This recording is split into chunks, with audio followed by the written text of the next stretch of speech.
This is GKW. Welcome to another edition of Good Karma Wrestling. We are a man down, but still feeling strong. I'm Gabe Neitzel from ESPN Milwaukee. Jonathan Hood from ESPN 1000 here today as well. Of course, you can always catch him, ESPN 1000, Sirius XM on Sundays, talking wrestling on Busted Open Radio as well. But we've got a big show today. We had a lengthy conversation with Saraya, which we will react to here in just a little bit as well, with her new book, Hell in Boots, being released earlier this week on Tuesday. But where we start is WWE. For the second consecutive week, we see a promo cut by John Cena overseas. And I believe there's only one more date he's got left, and it's at the O2 in London coming up on Monday in this build for WrestleMania. So the question is simple. This is clearly the main event of WrestleMania 41 in Las Vegas. Are you into the Cena versus Cody build, JHood? Yes, Gabe Neitzel, I am into the build for Cody and Cena. But what I would say is that after getting off to such a great start with Cena coming out and addressing the audience in Belgium, in week number 2, something stalled in the story. We are stuck in neutral with the story. And I understand that you got to stretch this thing out as much as possible until The Rock comes or WrestleMania. But the point is, though, is that I didn't feel that there was an advancement in the story that we saw on Monday. And I think that it will accelerate once we see The Rock. I think that that's the issue. So as much as I thought week 1 was good, I'm still interested in the story, but I think we're all just waiting to hear what The Rock has to say so we can get a full view of why this match is taking place. I'm into the Cena part of this build. I don't know if I'm necessarily into the Cody part, because right now Cody hasn't, like, it could just be generic WWE champion, right? Like the promos that Cena is cutting, at least, and I know Cody came out later or whatever, and they had a little bit of a face-to-face, but the fun part to me of Cena so far, it hasn't been promos he's cutting against Cody. Right? Like he needed, and we make fun of this all the time here on GKW, but like the promo specifically when he went after Austin Theory and just eviscerated Theory when he went into that WrestleMania feud, like that was specifically up against Austin Theory. He needed Austin Theory to tell the story they were telling specifically directly across from him. Mm-hmm. Right now, to tell the story that they're telling, it could just be generic WWE babyface. I don't see any sort of like uniqueness to Cody on the other end. I'm hoping maybe we get that in London, but right now, the more interesting parts of the 2 promos that we've seen overseas, one, obviously him explaining himself, explaining why you're not getting new merch, even though there was a new t-shirt that was released on Tuesday. Yes. You're not getting new merch, not getting a new song, all these different things. And then it's basically Cena versus Cena right now. Mm-hmm. It's the new Cena versus the old Cena going up against the crowd. Oh, now it's, I'm going to be the last champion ever. Like, I'm taking that championship home with me. This is what I'm doing. And there's really, like, right now, Cody's there because he's the champ. But I want to see something specific to Cody Rhodes to get me excited for Cena versus Cody. Right now, I'm just excited for Cena. Yeah. And the Cody part of it just hasn't quite been folded in to whatever story they want to tell. So I have an idea to try to help that coming up next Monday. But first, I'll just piggyback on what you're talking about. So John Cena says on Monday that he's going to ruin wrestling. Yeah. And if you ask the average WWE fan, you've already done that with the spinner belts and just being be part of the PG era. That you ruin wrestling being part of the PG era and being the face of it.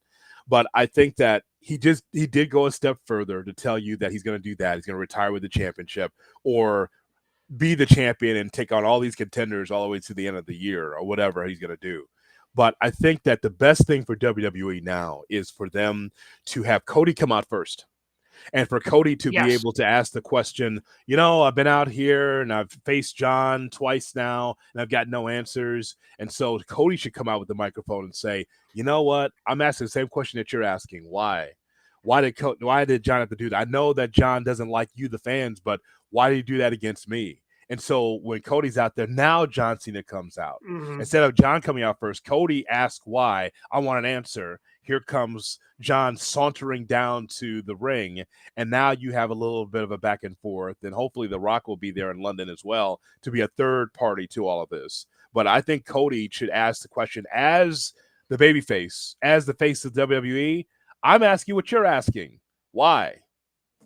Yeah, why John Cena specifically? Yeah, I think that's a great idea because Cena has come out. He's led off both the last couple of Raws where he's been able to dictate whatever he wants to dictate, and again, it appears as if, again, I have no idea if Rock's going to show up in London. We have no idea if Rock. I mean, as far as I know, Rock isn't advertised for anything between now and WrestleMania, and I've hypothesized on this show of, well, is he going to show up for WrestleMania? I have no idea what's going on. That everything seems to be playing close to the chest. And if Rock isn't going to show up, Cody's going to have to do a lot of the heavy lifting in the final couple of weeks leading up to Vegas. But that's where, I mean, right now it doesn't matter that it's Cody Rhodes that's there. Right now it's all about John Cena. Cody needs to insert himself somehow, some way into more of the conversation because I'm assuming at the end, Cody probably is the one that ultimately beats Cena before Cena, when Cena's threatening to leave and he's taken on all challengers, defends it a couple of times. I'm guessing Cody gets the championship back, assuming he loses it at WrestleMania. But in order for me to care about that, you've got to get me to start investing into Cody Rhodes now. And that's one thing that Triple H, where he's been good at the long-term storytelling, you got to start planting those seeds now of making me care about Cody beating Cena down the line. Because right now, all I care about is Cena winning. And I'm like, I can't wait to see what happens when Cena's the champ. What's he going to do? What's he going to do next? And again, I feel like I've probably been the most negative about Cody on this show than anybody else. Yeah.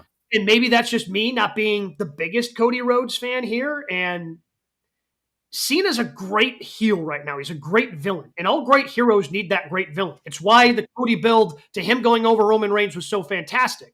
Mm-hmm. But now you have to recreate that with a new guy, and they just haven't made me care about the Cody part yet. They've just only made me care about the Cena part. Because look at the back and forth that they've had. It's been kind of cold, right? Like the first time you see Cody Rhodes and Cody and Cena didn't say anything. And the second time around, you hear what Cena had to say. And Cody, again, he held his own. It wasn't horrible.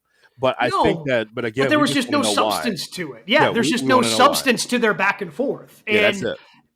And honestly, like the substantive back and forth part of a lot of John Cena promos over the course of his career that you can think of, like that's kind of been the fun part of when he was a babyface. And you can easily do that now when he's a heel. Again, they're going to have that opportunity. And hopefully they knock it out of the park because it might be their last opportunity to really build it and make people buy in and certainly really care. You know what it is, Gabe, real briefly, is just like, the WWE has a great opportunity here to showcase whatever they want because they're internationally. So no matter what's in the ring, it's going to be sold out and people are going to be at full throat and so excited to see it, right? Like, would this go over in Charlotte or in Des Moines as they make their road to WrestleMania to Vegas? Yeah, I think people will be into it, but I think there'll be more complaints or some indifference here or there. But internationally, you can see the crowds are all into it, no matter what's going on, even though we just want to have answers. And so hopefully, the slow boil from WWE. I'm all for the slow boil. I understand what they're trying to do, the slow burn, but it stopped on Monday, and that's got to get better moving forward. Well, I'm all for the slow burn. Yeah. I guess I just need to trust the pieces in place. Yeah. And if there's nobody, again, the slow burn worked a lot of times for the bloodline, even when Roman wasn't there, because you had other pieces of the bloodline to help continue the story. These are just Cena's kind of a part of whatever faction Rock's putting together, which apparently something with Drew McIntyre also coming soon, according to Drew McIntyre with The Rock. I have no idea what that means. Yeah.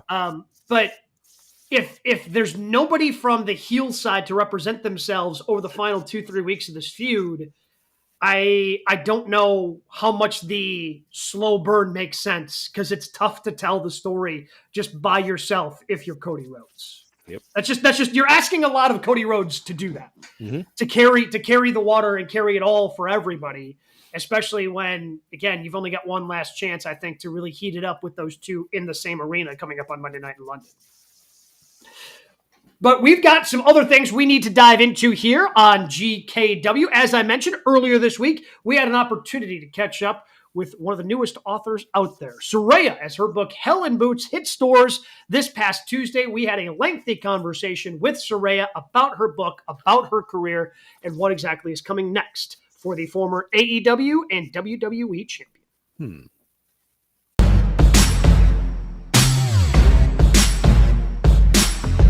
Very excited to talk to our next guest here on GKW as her book, Hell in Boots, comes out on Tuesday. Amazon, wherever you get your books, make sure you pick this one up. You're not going to want to miss it. As we welcome in Saraya, thank you so much for the time. Hello. How you doing, you guys? Oh, doing great. Well, great. Thanks for being on. Oh, yeah, no problem. Thanks for having me. So, I mean, your life, obviously, interesting enough, certainly for a book, but you've already had a movie. Like, usually people write the book and then the movie comes out. You're doing it in the reverse, where the movie came out and now you've got the book. What made you want to sit down and write a book? Dude, you know what? I do feel very, very grateful that I mean, I shouldn't have had a movie by the time I was 21. That's like such a rare occurrence. So like, I feel very grateful for that. And that's amazing. But like, you know, the movie version was a toned down version, you know, like it had to be PG, it had to be family, like friendly, you know, and so now, like, you know, okay, this is where it started. Like, I'll be completely honest, right? When me and WWE parted ways, right, I was so scared about what's happening next, right? So I was just like, and I needed to focus my mind on something. I was just like, what's going to happen? You know, like, this is all I've known for so long. Like, they've kept me so busy and I have to be busy. I hate not being busy, you know. And then my manager was just like, you know, why don't you start writing a book? And I've been wanting to write it for a very long time, since the movie came out. And then, you know, and since I've had like a crazy life and everyone has told my story for me apart, you know, and it should have been like, it's just very confusing. A lot of people have told my story throughout the years, and I'm a very controversial figure, I know. So like, you know, and everyone has like different sides of the story. So I was like, okay, well, this is my chance, because I thought I wasn't ever going to work again until like a month later, I guess. But I was like, this is my chance to start writing it. And so I did. And then I had a ghostwriter that helped me, right? And I didn't like it. I didn't think the book was good. Like, I thought it was good. It wasn't good enough. Like, she made me sound like I was at the cost of Annie a little bit. She was very sweet. She did a great job, but I was like, this isn't right. Like, so the timing were off. Like, the stories were all mixed up. I was like, no, I can't put this out like this. So then I rewrote it for another year with my good friend Taylor. We spent another year rewriting the whole thing. So it took over 2 years to get this book done, but I'm so bloody grateful for it. And it was all because me and WWE parted ways. That was it. I was like, okay, let's start this journey, I guess. And it's the craziest, most frustrating journey that I've been on, I think. It's very intense. Saraya, when it comes to your family, wrestling's in your bloodline. I'm Yeah. just wondering, if you didn't wrestle, what was going to be your lot in life? Oh my gosh. You know, when I was younger, I really wanted to be a vet or a zoologist. You know, every, 10-year-old girl wants to work with animals. But I was so deeply in love with Steve Irwin, and I was absolutely devastated when he passed away. Like, I wanted to be him. Like, that's who I wanted to be. So if I wasn't lucky enough to be born into a wrestling family, like, 'cause that's all we did was we eat, sleep, shit. I don't know if you can cuss on here. Wrestling, dude. Like, Go for it. okay, good. So that's all we did. So like, I was very lucky to be born into it, but I think I would have been working with animals, and I tried to fight it while also being in a wrestling family, because I was like, I'm not following the family business. I try to rebel a little bit, and yeah, wrestling just consumes you. So speaking of that wrestling life, what is the reaction of friends when they realize what your life is? Because you're not joining the family accounting business, you're the pro wrestling business. What's the reaction of friends when they were learning about you? Yeah. Apologies, Vance. I have a bird, by the way. So if he screams bloody murder, it's because he wants attention. Okay. So, no one's getting murdered in my room. But I was like, good, perfect timing from my animals. They know exactly when I'm trying to do stuff. But yeah, so again, my life growing up has all been about wrestling. So everyone kind of knew wrestling. No one knew me as anything different. So like, maybe introducing myself to like newer people, they're always like a little bit confused. They're just like, you're a wrestler. I expect you to be like looking like, John Cena. And I'm like, actually, no. I'm actually one of the bigger ones. A lot of the girls are a lot shorter than me, so it's like, People are always surprised, but my friends are so used to it. I have friends that aren't wrestling fans too, which I love, that I've been best friends with for like 13 years, that they never ask me about it. They come to like certain shows and stuff like that, but like when they found out, they were just like, oh, okay, well, we don't care. I was like, good, okay, cool. Well, one of those friends who keeps coming up in the book wrote the foreword to the book, Renee. What has she meant to you? How did she react when you asked her to write the foreword for the book? You know, me and Renee this past weekend got a tea bag tattooed on us. So we randomly got a spur of the moment tattoo because again, she's one of my favorite people in the world, one of my very best friends. She was like, let's do a tea bag because it's like a Commonwealth connection. And I was like, okay, so drive-by tea bagging, we called it this past weekend.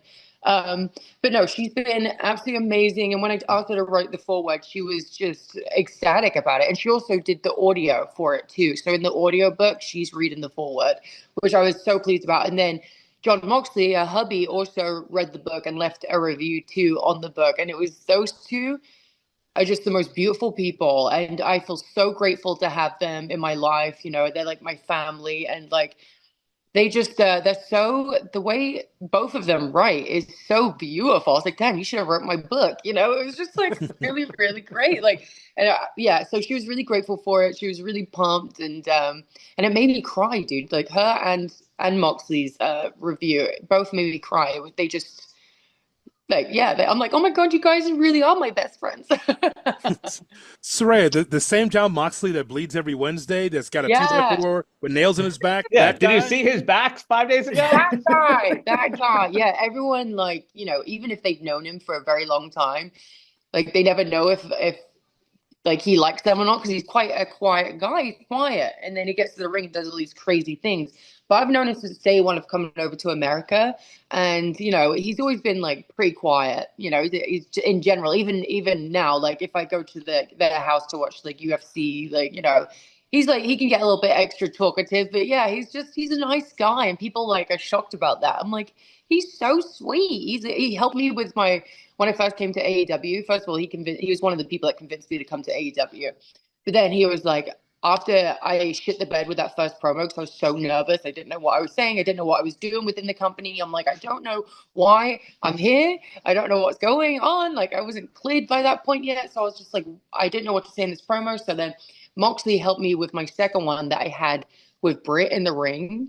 And he like emailed it, and he was like, he's very old school, but he emailed it to me, and it was like, he was like, you need to be talking like this, and like you should be like speaking from the heart. And he helped me so much when I first came in. Like he brought my confidence back into the wrestling business, because he was so like, even like when me and Britt did like the sit down, or sorry, I was sitting down and Britt wasn't there, I think, I don't know, it was some kind of segment, and he sat there with Renee, you know, and watched me and directed it and like made sure that it came across really well. Like he's a great guy.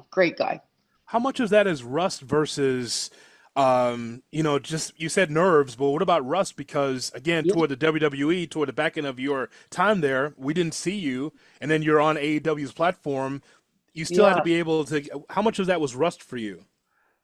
I think a lot of it was rust, but I also think my nerves was a big catalyst of it too, because again, I hadn't been in a ring in front of a camera or anything like that in over 5 years. You know, it was a very long time.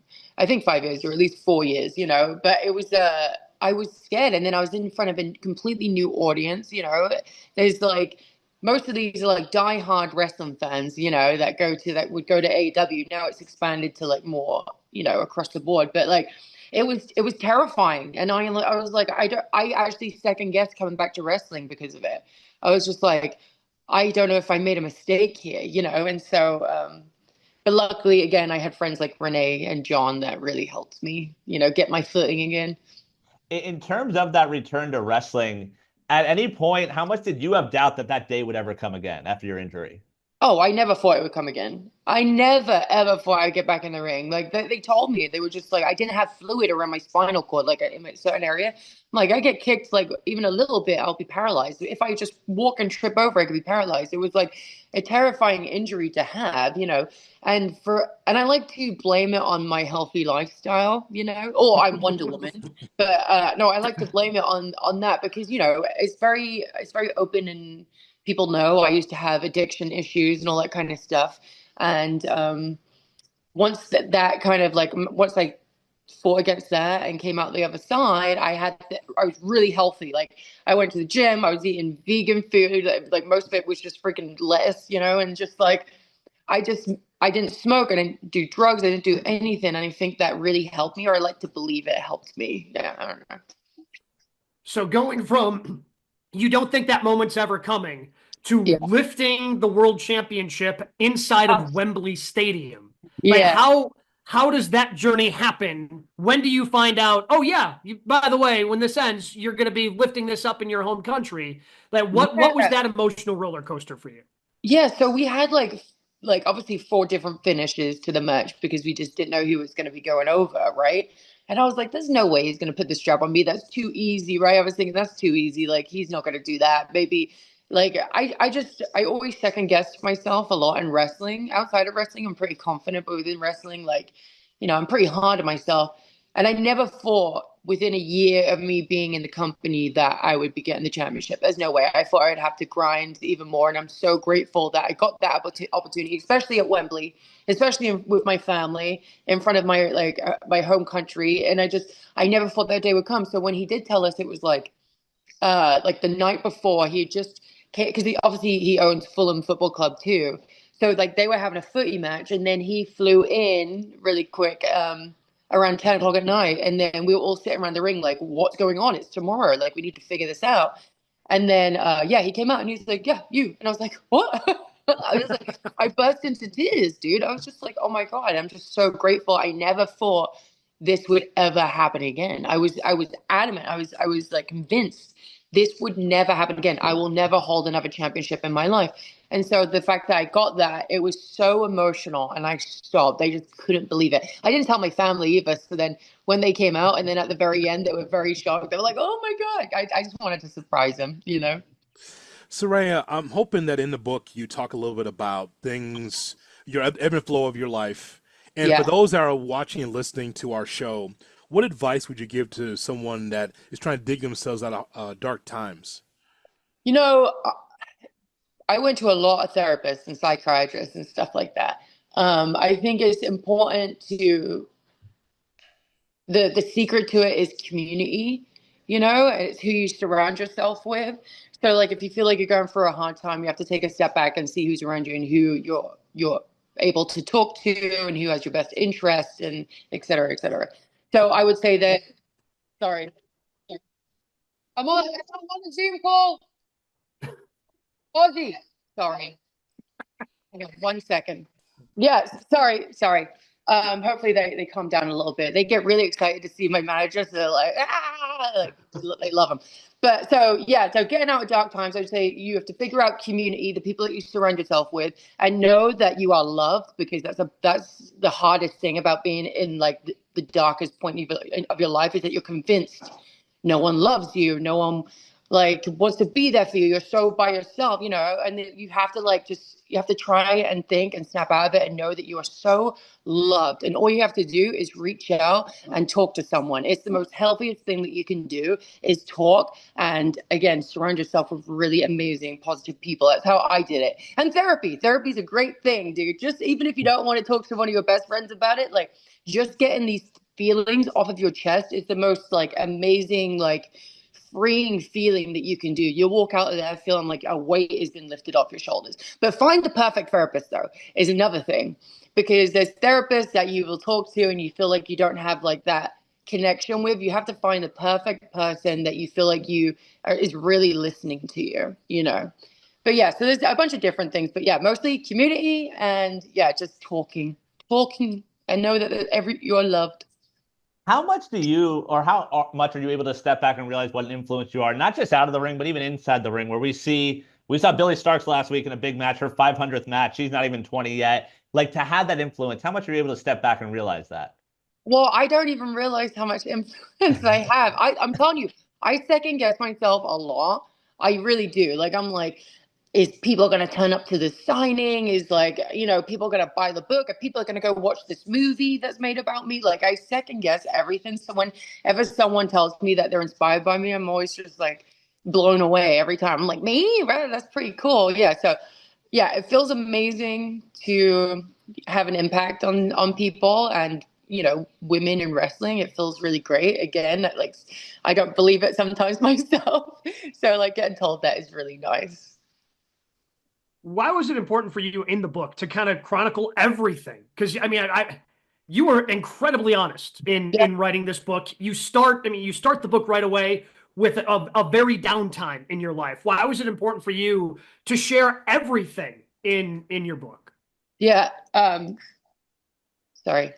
Yeah. So it's important because, again, I'm not someone that is very open at all with people. Like I don't like to share my feelings very often, and it's hard for me to do that. But I was like, if I'm gonna write a book, I need to tell you everything. I need to be as real and raw and as authentic as possible, so you fully understand where my head is at and who I am as a person and what has shaped me, So I'm only gonna let people down if I'm not completely open about things. I'm gonna write a book and be half-assed about it. Like, no. I'm going to tell you everything, the nitty gritty, the sad stuff. I'm going to make you feel something when you're reading this book. And that's the most important thing to me. Like whatever. And I hope by the end of the book that you're inspired by it, and again, I don't want to be known as like a victim in any way, shape or form in this book. I don't want people to feel sorry for me. I'm a very happy person now. I've gone through a lot and I wouldn't change a thing, not even a tiny detail, even like the childhood stuff. I'm not changing a thing because that shaped me, and I'm thankful that it happened to someone like me that was able to be strong enough to get through it. And then so when people are reading this and they are in a dark time and they can read part of this book, and again, given the full details of everything, I'm not shying away from anything, that they can look at that and be like, holy crap, she got through that, I can get through that too. That's my main goal of the book. So I was like, okay, like I have to start from the very beginning of what's happened in my life. And like I've had interviews before where a couple of, the men mostly, they'll read the book and they're like, I have to close it and put it down for a second because it can get very intense. It can get very intense. And that's what I want. I want people to get a little bit uncomfortable too, because it's like a wake up call for a lot of people, like, and it will help a lot of people. And it just, so yeah, I'm so thankful for it. I'm really thankful for it, but I needed to just tell the whole truth here, even if some people aren't going to like it. Saraya, we've seen you quoted in other interviews talking about like you kind of know the date when you're done wrestling. That makes us sad. I don't know. Well, I mean, you did say that, right? That you kind of have an idea of like, yeah, I know when my final match is, when I'm going to be wrapping it up. yeah. So, okay. So I don't know when my final match would be, but, and I'm not saying it's forever, but I'm saying I'm coming to the end of it right now. There's no room for me. There isn't right now. Like, I don't need to be squeezed in anywhere, and I don't want to be forced down people's throats. Like I did my, time where I went to AEW. I was putting all the girls over. That was my main thing. Is I just wanted to like elevate everybody in the best way that I can, as much as I'm able to. Like, and now I'm just like, okay, well, there's really not much left for me to do. But, never say never. Like if there's an opportunity that comes that obviously I can't refuse, I would absolutely do it. But I think in 2025, it's really important for me to concentrate on stuff outside of wrestling. Again, love wrestling, but I have a lot going on, which I'm really excited to talk about. So, like right now, like I'm getting into acting and it's really great. I have a role coming up, which, I can't talk about, but I'm really excited to share when I can. And it's a really wonderful, big opportunity. And I have a great team around me that's like freaking, I mean, I'm not sleeping, but I just we're trying to get like wonderful things to happen, and I love it. And so, yeah, I have like this amazing role coming up, and then I have my own podcast about to drop 2 days after my book called Rule Breakers. And it's like, yes, we do. We sit down and we talk, sure, but we actually kind of like, it's very physical. We get very physical. We might assault our guests a little bit. Just think, it's just a warning for anybody who's signing up for the podcast in the future. That may happen when you're on with Saraya. Yeah, I mean, we make them sign a waiver. It's fine, but they know what they're getting into. So basically, it's just like a podcast meets Jackass. right? Okay. We just wanted to, because it's very hard space. You guys know, like these kind of spaces are very hard to navigate and insert yourself in. So we were like, what's going to make us stand out? And I was like, okay, well, people have known me in the wrestling world for being like a little bit of a prankster. You know, if you watch Total Divas and like WWE even uploaded a couple of videos of me pranking people and like, you know, and I just love that side. I love Jackass. I love that side. I've worked with Jeff Tremaine before, the creator of Jackass, and I was electrocuting everybody. You know, it was just, it's fun. And I was like, I want to incorporate that side into a podcast. So the other day, you know, we kept it simple. This is a simpler one, and it's the dog shot collar trivia. And we get like 10 questions. And if whoever gets it wrong gets shocked, whoever gets it right, don't get shocked, right? So I did back-to-back interviews, and I got shocked so much that I was drooling by the end of it. It was the most exhausting thing ever. We have stuff like blindfold tattoo, like there's a lot of like bug eating. It's just, it gets crazier. And we're also going to ask people who's watching the video to leave a comment underneath to you know, suggest what we do next. But yeah, there is a lot of different segments, and it gets wild. And I'm excited for people to see it. So yeah, I have the book, I have Rule Breakers coming out, I have, you know, a role in the acting world that will be announced. So, oh, and then also my first ever episode, I do have a massive announcement. So I'm very excited for them. Oh, Okay. Yeah, it's a big one. I think it's gonna, yeah, it's a viral moment for sure. We'll keep an eye out for that one. You compared your guys, you compared your physique earlier, you and John Cena. I know people get you guys mixed up. As a wrestling fan, what was it like seeing that big John Cena heel turn a few weeks ago? You know what? I've been asked this question so much, and I love it because I'm all for heel Cena. I think he spent his whole career being that babyface that everyone knows and loves. You know, he had to. He sold the most merch. He was doing Make-A-Wishes. Like, he had to be a good guy. He did. Like, you know, you couldn't mess up a good thing like that. And, you know, he enjoyed it too. So the fact that he's in like his last hurrah, you know, and he gets to step outside his comfort zone a little bit and have a little fun, like, why not? I like loved it. I thought it was amazing. The heel turn was perfect. They really nailed it. Like, and I know Cena's probably like enjoying this so much just to be a bad guy for once in his wrestling career. Like, hell yeah. And he's good at it too. You know, like the promo that he was doing where people think like maybe you'll get new music and new merch and all that kind of stuff. And he's like, you don't get shit from me. You're going to get the same old shit, you know, and I love it. He's like taking stuff away, and it's just, I love it. And I wish he would do heel Cena shirts because I would be the first one to buy it. Absolutely. Did you guys like it? I thought the promo was, like you said, the promo was perfect, especially him going after a kid. Like, he's known for like doing all the different things, and then he goes after some kid wearing his t-shirt in the stands. Like, anytime that you're going against your haters and your supporters, both in the same promo, that's something different. I know the baseline for you guys because, Saraya, you've been there as a heel. I turned because of the fans, because of you. But he took it to another level by saying, even my supporters, you with the T-shirt, you with the hat, you're also the problem, which is amazing to me. That's great work. It's different, you know, and he's like, I always say that Cena is one of the best, like, wrestlers when it comes to psychology. He's amazing. And like, you know, if you don't think he's the best wrestler or whenever you're watching him, you're glued to the TV. You are. And he can turn the fans like that. He's like, he can, like, you know, he has them in the palm of his hand.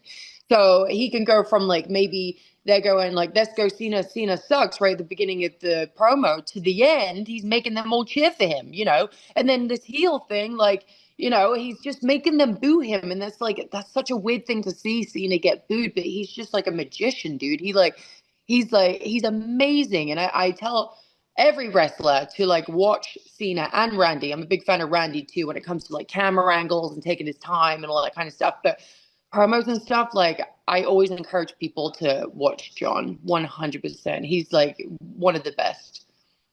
who's your biggest rival in the ring? Biggest rival? Yep.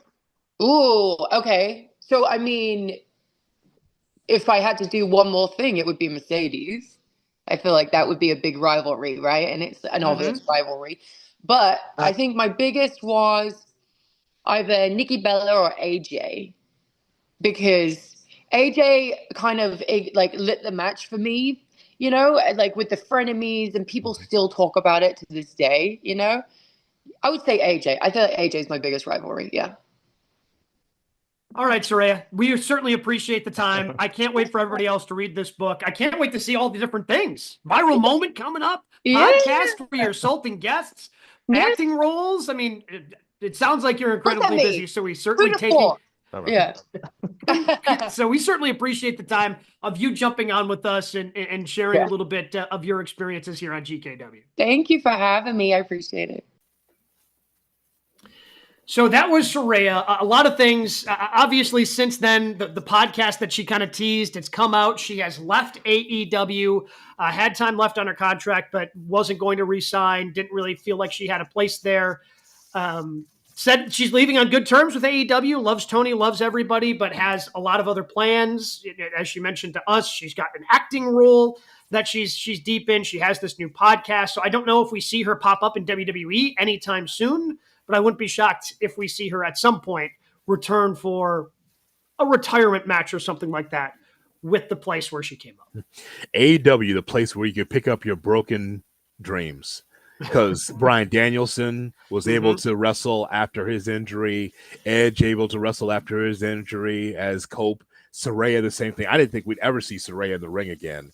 And by the way, when she was in WWE, again, she was fine. It wasn't just great. It was just good to see her on television. But now to see her in AEW, to be able to realize her dream to be champion was kind of cool. So, if you've had a long-term injury and the doctors at WWE say no, AEW will say yes, because it happened for Saraya.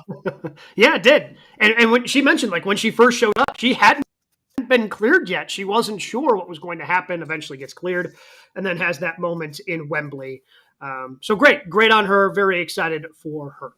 But we move on to number 2 in our 3 count this week. So we're on the anniversary, WWE buying WCW, as that all came together, and then the invasion storyline, all those sorts of things. But when you look back in history, JHood, is WWE buying WCW a bright spot, or is it a dark spot in wrestling history? It is a dark spot, but not because of WWE. It's a dark spot because WCW/NWA just mishandled and dropped the ball. I just think about the momentum that WCW had, where they were beating WWE in the ratings every Monday night. And Eric Bischoff just rested on his laurels. He became part of the show as part of the NWO. And on top of that, there was no second act. I understand that everyone loved Goldberg and everyone loved, the NWO and Sting and the Horsemen, all that. But other than that, there was no second act. And I know that Bischoff today will blame Time Warner for the reason why WCW sunset its company and sold it to WWE. The point is, though, Gabe, is that WCW could have been able to make a profit if you just would have been able to, stay the course and understand, like, it's got to be more than NWO. It's got to be more than Diamond Dallas Page. It's got to be more than Sting. They didn't grow the company. They just rested on exactly what they were doing and didn't grow. While WWE said, here's Mike Tyson. Here's Stone Cold Steve Austin. Here's DX. So to me, I'm mad at WCW for not doing more to stay viable. They could be a company today if they would have cared about the product. You know what's crazy? There were 288 episodes of WCW Monday Nitro. AEW, I believe, is now at 286 for Dynamite. Like that, it still seems so crazy to me that, and WCW obviously did stuff before, right? Like they existed before, like, Nitro, and then they launched into the Monday Night Wars and things like that. But it's just crazy to me to think about that the AEW is about to have more television episodes of Dynamite than exist of WCW Nitro. Like, that just shows how quickly and how brightly that company burned before it completely fell apart. I guess I'd say WWE buying WCW is a bright spot because it got us Ric Flair in the WWE, more. Like, Evolution was fun. It was. His first, I guess his first retirement match. I don't know officially how many of he's had, but that retirement match against Shawn Michaels at WrestleMania was a lot of fun. I think about that. I think about, DDP and Booker T and their runs that they've had within, again, putting the invasion storyline aside, because that wasn't great, like WWE kind of continuing some of those careers of those WCW wrestlers who eventually became even more legendary, starting from where they were in WCW, transitioning in WWE, I think was a bright spot. Now, what you're saying makes complete sense, is everything was just so bungled and mismanaged, and I don't know how they managed to do that.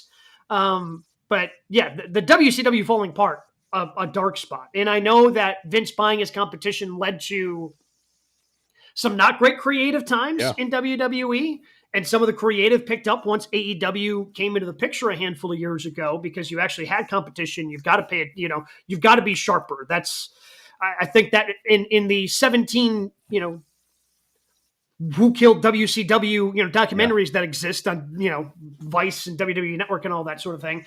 Like, the one thing I think everybody agrees on is WCW doing what they did brought the best out of WWE in terms of creative, in terms of doing those sorts of things.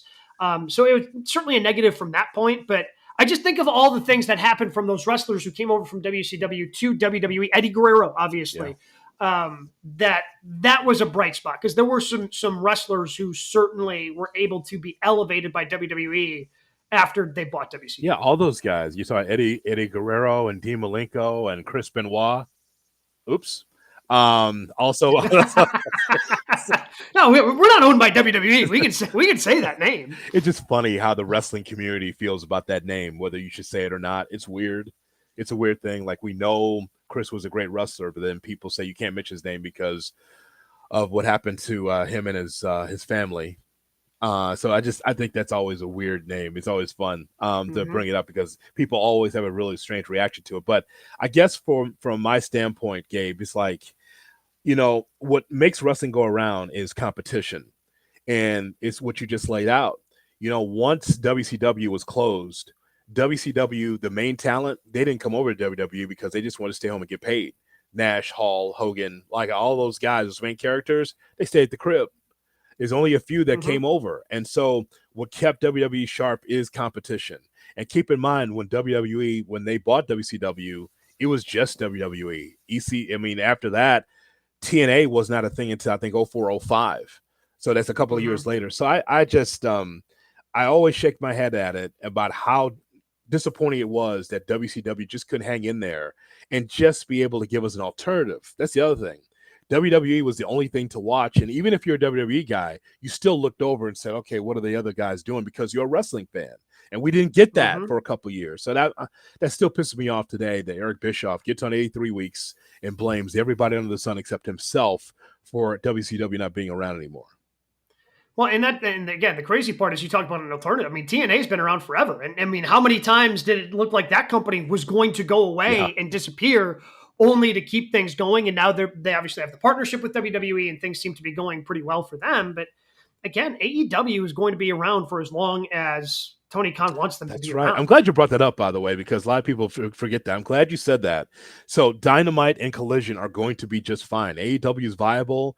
Again, you think about WCW, especially during the dark days, and then look at AEW. They're going to smaller arenas, and they're selling them out. Their pay-per-views are bangers. They're better than WCW's pay-per-views. They are. So, and they're still going strong. So we'll see how long that lasts. But they're a viable number 2 based on their TV deal and having TV every Wednesday and Saturday. Yeah, and they did really well with their, they've done really well, I think, with their Max deal, and apparently their numbers were pretty good for the shows they did on Saturday and Sunday after the NCAA tournament. Always nice to have a hell of a lead-in, like the most exciting weekend going into your wrestling products. Number 3 this week on the 3 count, the WWE has posted a spot for a new writer as they're looking for more creative and within WWE. Let's say you applied for this job, Mr. Hood, because you don't have enough, right? You're not doing enough stuff already. So you apply for this job, you get this job. What is the first thing you would pitch WWE on if you were hired as this writer they're looking for? Don't you have some time, Mr. Buck? Don't you have some time? Don't you have some time to do this? Little Packers, a little ESPN Milwaukee. God, I can't even imagine me doing that with all the stuff we are doing for the company. I can't imagine. You and I. Now this is more for Brian because he's got nothing. I mean, he's in West Palm. That's why I'm bummed he's not here this week. That's why I'm bummed he couldn't make it. This is for him. He's got like 5. I guarantee he's got like 5 ready to go, ready to pitch stories that he wants to throw Hunters. He runs West Palm. It runs itself, so he can actually do this. Okay, so it's fine. You and I would have no time for this at all. No, no. Okay. This is a hard question because I would say that the only thing I could think of is just have something World Cup soccer-ish or tournament-ish to be able to establish the next star. Something that's not the Royal Rumble. I'm talking about like bragging rights, but singles competition that in rare matches that you think you would never see. NXT crossover with SmackDown to Raw, that kind of thing where it's like a tournament to determine who the next star is. Like bragging rights, but better. That's the only thing I can think of. So, something along those lines. I threw this in the GKW group chat, so this is the one I'm going to roll with because I didn't know we were going to be doing this. So now that we know that Saraya is a free agent, now that we know Saraya is going to eventually end up in WWE, I think because everybody wants AJ Lee to return as well, right? So I say her and AJ Lee return as a tag team to challenge, maybe it's after whatever match they have for the current tag team champions of Raquel Rodriguez and Liv Morgan. You have these two return at WrestleMania to clearly be the next challengers for the women's tag team. Then you have your match. Eventually they win. Things are going okay. And then eventually Saraya / Paige turns on AJ Lee, and you get to have this big match between the two of them at SummerSlam. Whether it ends up being a retirement match for either one of them, that's clearly up to them. But I think having those two come back as a tag team because of all the history. We heard Saraya talk about how AJ Lee's rival that she always looks at as the biggest rival of her career. Have them together, split them up, and have the blow-off at SummerSlam. In some big sort of match, because I think everybody would be into AJ Lee versus Paige at SummerSlam. What does Chick Magnet Punk think of that? CM Punk. What does he think of that? Is he okay? I mean, and that's the thing. Other thing is like, is she interested? I'd love to see AJ Lee back. That would be the thing. I think Saraya would be the easy pitch of that. The AJ Lee part. That's the thing I don't know. And I know that people have wondered every time they see Punk, how's AJ? And he's always saying, she's fine, she's great. I wonder what AJ thought about the company when Vince was running it, for her to just step away. We know that she was running WOW for a while. I think is that still on your cable? Does WOW still come on? Yeah, it still pops up on like channel 18 up here in Milwaukee. I think it is. It's like Saturday afternoons at 3 or 4 o'clock. I think it comes on late night here, 9 or 10 o'clock. My network, maybe something like that. Yeah. But nonetheless, I say that I think a lot of people have been waiting to see AJ Lee come back because when she left, it was a void because she could play babyface or heel. She was small, but yet she had that shining wizard. She was dynamic. Well, and then she was an authority figure. Like she was everything, man. Like she did absolutely everything. Fantastic on the microphone, tells stories in the ring. Like she's the complete package. And I like, to me, this is obviously her decision. Because if she called up Hunter and went, "Hey, I think I want to do something," like they would come up with something for her. Yes. I think they would welcome her back very quickly with open arms. It's all up to her. And if she doesn't want that, then she doesn't want that. That's fine. That's, she's got a million other things that she can do. I just, as a fan, that's something that popped in my mind, a fantasy book of, especially since we just talked to Saraya earlier this Maybe week. That bragging rights thing would be something they would do in Rehab. Oh yeah. You know that the final of that would be happening in some Rio, kind of crown jewel or some kind of international. That sounds like something like that. You hold up the championship. I guess that might be but it's not the crown jewel championship because they have it, but you don't do anything with it though. It's not when someone wins a crown jewel championship, men or women, it doesn't move the meter at all, does it? Or No. Okay. No, it does not. So I mean, that's you know what I say? I'm putting the stamp of approval. I'm stamping it right now, Gabe. Book it. AJ, stop. All right. AJ Lee. Saraya, AJ Lee. Book it. Saraya. Or Paige. I guess she would be Paige in WWE. I say book it. Whatever. Let's go.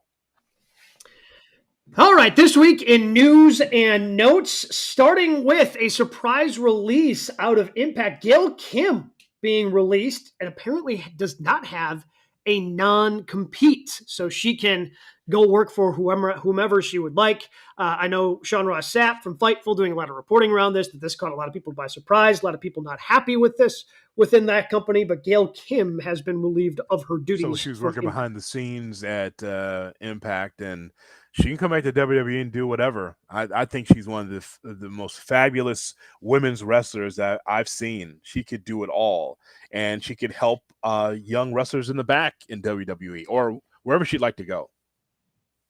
Oh, yeah. I mean, she'd probably have more of an impact in WWE because for whatever reason, those veterans just aren't used in AEW for whatever reason, because we've seen some of those people come and go and be in and out. But yeah, wherever she goes, she's going to be a huge asset for wherever she ends up. Meanwhile, a bipartisan bill titled the Ric Flair Act passed in the North Carolina Senate this week, putting forward $500,000 to study whether a professional opened within the state. So this would more Professional Wrestling Hall of Fame versus the WWE, which is you get a ring and get to give a speech the year you go into the Hall of Fame and get to call yourself a Hall of Famer, but this would be a physical Hall of Fame in the state of North Carolina. Okay. You know, it's a key word in that, what you just read? Study. Mm-hmm. $500,000 for a study for it. Yeah. Not necessarily just saying we're going to do this, but that kind of money to study an opportunity to have a brick and mortar thing. I'm all for that because in the Carolinas, Ric Flair means a lot. Mid-Atlantic and the NWA means a lot there. I saw the newsreel on that, by the way, the news report from the same channel that used to have wrestling in that studio. Can you imagine that? Studio wrestling? Think about WTMJ, all right? And then just saying, okay, we got the news, but next to the desk is a whole ring and fans. Just a big old ring. How's that? I mean, how was that a thing back then? I know that was commonplace, that everything was about like arena, the wrestling, like 30, 40 people, but just like in a TV studio. I can't believe like ABC 7 in Chicago just be like, oh, that's the news. Wrestling's coming up next, right next to us. Ding, ding, ding. Here we go. Like, that's crazy.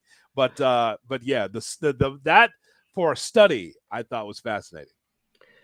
And then finally, in news and notes, Swerve Strickland tweeting out that basically saying you have the next 5 years to enjoy him, so enjoy the ride. So it's a 5-year heads up for Swerve Strickland that he thinks he is going to be done with pro wrestling in 5 years. Okay, I'm glad he's calling his own shot. I hope that he gets everything he's looking for. He's been out there a lot lately, by the way. Going after Booker T. I read that online, and so, but he's good though. But he's a good face for the company. And like, I don't know, Gabe, if he wins at Dynasty, wins back this championship, probably not. But I think that guy, he just comes across so well, not just in media interviews, but just to the audience, to the fans, that he should be the face of that company again at some point. Yeah, and hopefully he does get that opportunity. Again, whether it's this week, whether it's this pay-per-view, or within a year, I think he's going to have that opportunity. All right, let's wrap this up. What were your matches of the week? Kyle Fletcher against Brody King on Dynamite was good in front of a hot crowd in St. Paul, Minnesota. Yeah. I don't know where AEW's finding these buildings. I'm like, I've never seen these places before. But good, though. Good and loud, Yeah. Turner Hall's got a chance in Milwaukee at some point. Turner Hall. I mean, they seem to love the UW Panther Arena, which is where they're going to be right here in Milwaukee on Saturday. Again, we tried to get a guest, and apparently we were told no. So what are you going to do? That's weird. I don't understand that. Adam Cole against Daniel Garcia on Collision. Okay. That was after Saturday's NCAA action. Yeah. Because they had the Saturday and Sunday show. Yes. Anything on your list? I enjoyed El Grande Americano versus Dragon Lee on Monday Night Raw, which apparently gotten a lot of positive reviews. Positive reviews, you say? I initially saw the report that like it had, like it was being received good by people backstage on Twitter, but it had listed Chad Gable versus Dragon Lee. And like the community notes on the tweet said, Chad Gable did not participate in this match. He was out sick. It was Grande Americano. Grande So like Americano. wrestling fans saw this tweet and went, oh, we got to community note this thing. And said, no, that is not Chad Gable. That is El Grande Americano who was wrestling in that match. I love the community note. Don't you? Don't you love that? Little controversy. And by the way, where is Grande Americano from? Where is he from? Gulf of what? Yeah. You saw that, right? I did. You saw that in the vignette, right? I'm like, did you have to do that? Gulf of America? Yeah. Okay.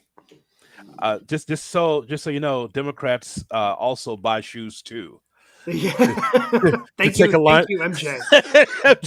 I'm just saying, if in doubt, as we know in our business, if in doubt, leave it out. But I enjoyed the match as well. And then I also enjoyed from Friday Night SmackDown, Braun Strowman. The finish was schmozzy, but I also kind of enjoyed it because it furthered the beef between Solo Sikoa and Jacob Fatu. But I thought Strowman Fatu was really good, and the crowd was super into it. I would agree with that. I would say Street Profits against Los Garza as a tag team matchup. I thought it was very good. I saw a move I've never seen before in that matchup. Los Garza actually looked pretty good. And we don't count Mercedes Starks, right? Because that was last Wednesday. So we keep that out. Correct. Yeah. Yes. Yeah. Yes. So there you have it. If you happen to miss any of the show, like that Saraya interview, make sure you check out the YouTube page, youtube.com/@GoodKarmaBrands. Comment, subscribe as we get closer to Dynasty. We get closer to WrestleMania. We're going to discuss it all right here next week on GKW.